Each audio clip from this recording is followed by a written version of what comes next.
দশম শ্রেণীর ছাত্রছাত্রীদেরকে হিনা বাংলা ক্লাসে স্বাগত জানাই। আমার আগের ভিডিওতে তোমাদের আমি কারক কাকে বলে আর বিভক্তি কাকে বলে নিয়ে আলোচনা করেছিলাম। আমাদের যে মূল চ্যাপ্টার আছে কারক, সেই কারক তোমাদেরকে যদি কারক শ্রেণীবিভাগগুলো তোমরা পড়তে যাও তাহলে তোমাদেরকে আগে কারক কাকে বলে এবং কারক নির্ণয় করার জন্য তোমাদেরকে বিভক্তি, নির্দেশক ও অনুসর্গ জানতে হবে। তো আমি গত ভিডিওতে কারক কাকে বলে তোমাদেরকে বুঝিয়েছিলাম এবং বিভক্তি নিয়েও আলোচনা করেছিলাম। তাহলে আজকে আমাদের বোঝানোর বিষয় হলো নির্দেশক আর অনুসর্গ। তাহলে তোমরা এই নির্দেশক আর অনুসর্গ নিয়ে ভিডিওটি দেখো। তাহলে কারক পড়তে গেলে বিভক্তি, নির্দেশক আর অনুসর্গ সম্পর্কে আমাদেরকে জানতে হবে। তো দেখো, নির্দেশক তোমরা এমনি কোনো কথা বলতে গেলে তোমরা নির্দেশক ব্যবহার করো। নির্দেশক বলতে এগুলোই বোঝায়, টিটা খানাখানি এগুলোকেই, যেমন একটি ছেলে বা ছেলেটা, হ্যাঁ, বা পাখিগুলি বা খাতাখানি বা বইটি, এই রকমের যে টিটা ব্যবহার করো, টিটা, খানা, গাছা, গাছি, এসবগুলো ব্যবহার করলে এগুলোকেই নির্দেশক বলছে। তো নির্দেশকের একটা নির্দিষ্ট সংজ্ঞা দেখো, সংজ্ঞা সেরকম সংজ্ঞা হয় না, তবু আমি তোমাদেরকে সংজ্ঞা একটা লিখেছি যে সকল শব্দ বা শব্দাংশ বিশেষ্য বা বিশেষণ পদের পরে যুক্ত হয়ে বিশেষ্য বা বিশেষণ পদকে নির্দেশ করে তাদের নির্দেশক বলা হয়।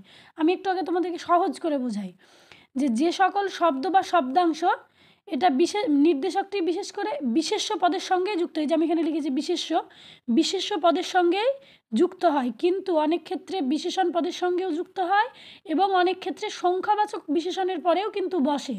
তাই আমরা এই সবগুলোকেই লিখি যে সকল শব্দ বা শব্দাংশ বিশেষ্য বা বিশেষণ পদের পরে যুক্ত হয়ে সেই পদটিকে, অর্থাৎ বিশেষ্য বা বিশেষণ পদটিকে নির্দেশ করে, অর্থাৎ সংখ্যা নির্দিষ্ট করে।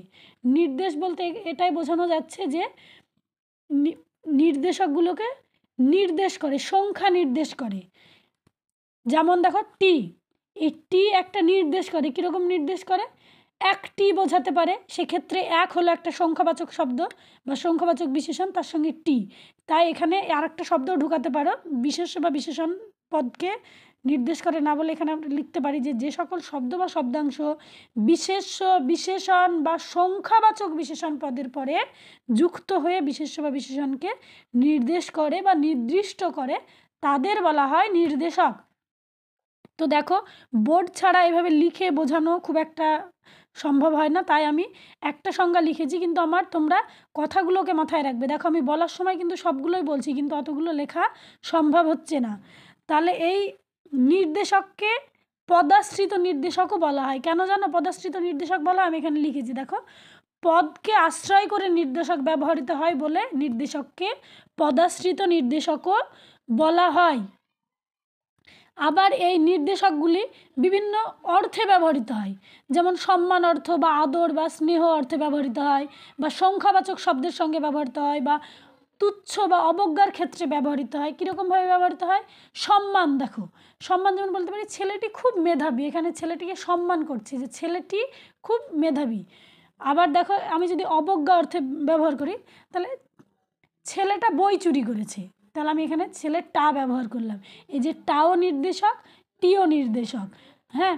আবার যদি আমি সংখ্যার ক্ষেত্রে ব্যবহার করি তাহলে তিনটি শালিক ঝগড়া করে রান্নাঘরের চালে, এই যে তিন একটা সংখ্যাবাচক বিশেষণ, তার সঙ্গে আবার টি লাগালাম, যে এইগুলোই হচ্ছে তাহলে আমাদের নির্দেশক। তাহলে নির্দেশকের বৈশিষ্ট্য কিন্তু আমি এখানে লিখিনি, আমি তোমাদেরকে মুখে মুখে বলছি, তোমরা মনে রাখবে। নির্দেশক তাহলে কি হলো? নির্দেশক সবসময় দেখবে যে শব্দের শেষে জুড়ে যায়, আলাদা বা স্বতন্ত্রভাবে কিন্তু বসে না, শব্দের সঙ্গে সঙ্গেই জুড়ে যায়। যেমন ছেলেটি, এই ছেলের সঙ্গে জুড়ে গেল, কিন্তু ছেলে আবার আলাদাভাবে টি, এটা কিন্তু হলো না। তাহলে একদম শব্দের শেষে জুড়ে যায়, আলাদাভাবে কিন্তু নির্দেশক বসে না। আর নির্দেশকের কাজ কি? নির্দেশকের কাজ হলো ব্যক্তি বা বস্তুকে নির্দেশ করা, অর্থাৎ বিশেষ্য বিশেষণকে নির্দেশ করা, বা আরও যদি আমি কাজ বলতে পারি তাহলে পরিমাণ নির্দেশ করা। আর নির্দেশক যোগ হওয়ার পরে বিভক্তি যোগ হতেও পারে, আবার নাও হতে পারে, তবে জানবে যে নির্দেশক থাকলেও বিভক্তি কিন্তু যোগ করা যায়। তাহলে আমরা বিভক্তি আর নির্দেশক কিন্তু জানলাম। এবার আমাদেরকে বিভক্তি আর নির্দেশকের পার্থক্য জানতে হবে, তারপরে অনুসর্গ জানতে হবে, অনুসর্গ আর নির্দেশকের পার্থক্য বা অনুসর্গ বিভক্তির পার্থক্য এগুলো আমাদেরকে জানতে হবে। তাহলে আমরা একটু অনুসর্গটা জেনে নিই। দেখো, যদি আমি বললাম যে লিখে বোঝানো অতটা সম্ভব না, তবু আমি মুখে যেটা বলছি সেটাই তোমরা বেশিভাবে লক্ষ্য করবে। আমরা বলেছি যে বাক্যে ব্যবহৃত শব্দগুলোকে আমরা কি বলি? পদ বলি। বাক্যে ব্যবহৃত শব্দগুলোকে আমরা কি বলি? পদ বলি। এই পদ কিন্তু বিভিন্ন ধরনের, আমি বলেছি যে 5 রকমের: বিশেষ্য, বিশেষণ, সর্বনাম, ক্রিয়া আর অব্যয়। তো এই অনুসর্গ হলো এক ধরনের অব্যয়। তাই দেখো, আমি অনুসর্গ লেখার আগে লিখেছি যে সকল অব্যয় বিশেষ্য বা সর্বনাম পদের পরে আলাদাভাবে বসে বাক্যে শব্দ বিভক্তির কাজ করে। তোমরা ক্লাস 6-এ পড়েছো অনুসর্গ উপসর্গ পড়েছো, ক্লাস 9-এ পড়েছো অনুসর্গ উপসর্গ। সেই অনুসর্গ আর উপসর্গের এটাই সেই অনুসর্গ। তাহলে অনুসর্গ শব্দের কিসে পড়ে? বিশেষ্য বা বিশেষণ পদের পরে আলাদাভাবে বসে, একসঙ্গে কিন্তু বসে না। তোমরা উপসর্গ পড়েছিলে, উপসর্গ যেমন শব্দের সঙ্গে জুড়ে যায়, শব্দের আগে শব্দের সঙ্গে জুড়ে যায়। আর এই অনুসর্গ কি হয়? বিশেষ্য বা সর্বনাম পদের পরে আলাদাভাবে বসে, মানে পৃথকভাবে বসে। পৃথকভাবে বসে ওর কাজ কি? বাক্যে শব্দ বিভক্তির কাজ করে, তাকে বলা হয় অনুসর্গ। যেমন আকাশ থেকে পড়লাম, এই যে থেকে একটা অনুসর্গ।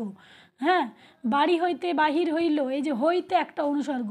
হইতে, থেকে, চেয়ে, অপেক্ষা, বিনা, এগুলো হচ্ছে এক একটি অনুসর্গ। সেই অনুসর্গের দুটো আলাদা আলাদা নাম আছে। সেই নাম দুটো খুব ইম্পর্টেন্ট জিনিস, তোমরা মনে রাখবে যে অনুসর্গের অপর নাম হলো পরসর্গ, আর একটা নাম হলো কর্মপ্রবর্চনীয়। তাহলে এই 3টে নাম অবশ্যই মনে রাখবে যে অনুসর্গ, পরসর্গ, কর্মপ্রবর্চনীয় একই জিনিস। আর অনুসর্গের আবার শ্রেণী বিভাগ আছে। হ্যাঁ, শব্দজাত অনুসর্গ আর ক্রিয়াজাত অনুসর্গ। শব্দজাত অনুসর্গ মানে যে শব্দগুলো অনুসর্গ হিসেবে ব্যবহৃত হয় সেগুলো কি বলছে? শব্দজাত অনুসর্গ।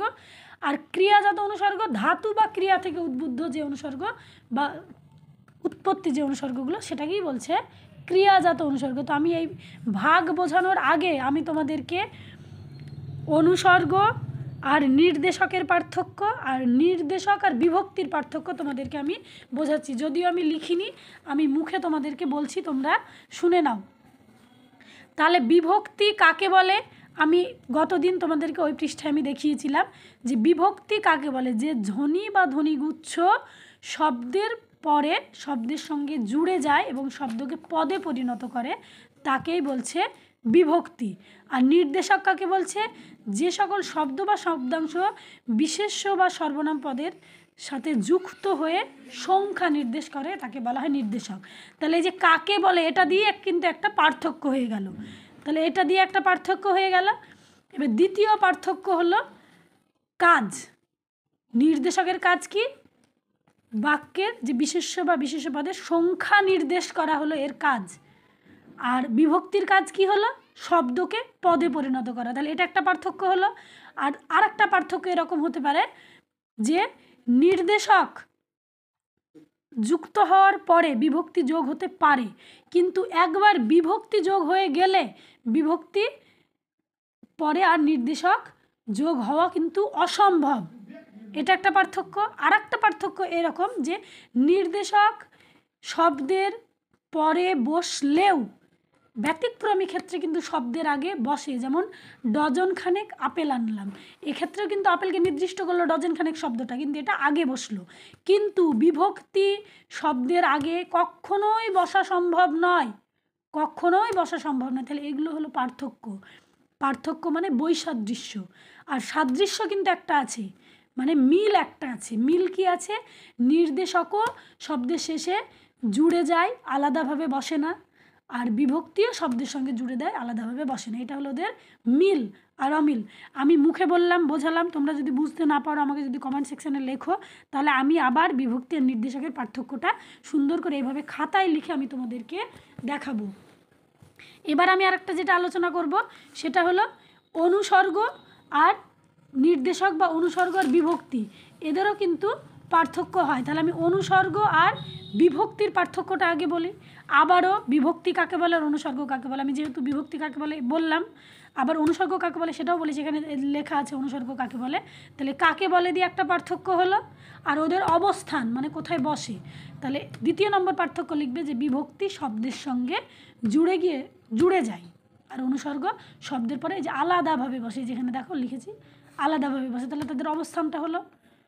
তারপরে তাদের কাজ, অনুসর্গ কি করে, অনুসর্গ আর বিভক্তি যদি আবার যদি জিনিসটা বলো তাও হবে। অনুসর্গ এক একটি অব্যয়, যেখানে লিখেছি অব্যয়, অনুসর্গ হলো এক একটি অব্যয়। আর বিভক্তি কি, বিভক্তি কিন্তু একটা ধ্বনি বা ধ্বনিগুচ্ছ। তাহলে বিভক্তি হলো একটা ধ্বনি বা ধ্বনিগুচ্ছ। আর অনুসর্গ বাক্যে কিসের কাজ করে, দেখো এখানে লিখে দিয়েছি, দেখো বাক্যে শব্দ বিভক্তির কাজ করে। আর বিভক্তি কি কাজ করে, বিভক্তি কিন্তু আলাদাভাবে কোনো কাজ করে না, শব্দের সঙ্গে জুড়ে গিয়ে শব্দটাকে পদে পরিণত করে। তাহলে অনুসর্গ আর বিভক্তির পার্থক্য হলো। এবার অনুসর্গ আর নির্দেশকের পার্থক্য। অনুসর্গ আর নির্দেশক, অনুসর্গ দেখো শব্দের সঙ্গে আলাদাভাবে বসে, আর নির্দেশক কিন্তু শব্দের সঙ্গে জুড়ে যায়। তাহলে এটা হলো। আর অনুসর্গের কাজটা লিখবে যে অনুসর্গ বাক্যে শব্দ বিভক্তির কাজ করে, যেখানে লেখা আছে। আর নির্দেশকের কাজ কি, সংখ্যা নির্দেশ করে। তাহলে অনুসর্গের কাজ বিভক্তির মতো, কিন্তু নির্দেশকের কাজ কিন্তু বিভক্তির মতো নয়, বা নির্দেশক বিভক্তির কাজ করে না। এটাই হলো তোমাদের পার্থক্য। তোমরা যদি আমাকে কমেন্ট সেকশানে বিভক্তি নির্দেশকের পার্থক্য বা অনুসর্গ নির্দেশকের পার্থক্যটা আমাদেরকে সুন্দরভাবে লিখে তোমাদেরকে পোস্ট করতে বলো, তবুও আমি করে দেবো। ভিডিওটি ভালো লাগলে লাইক করো, কমেন্ট করো এবং সাবস্ক্রাইব করো।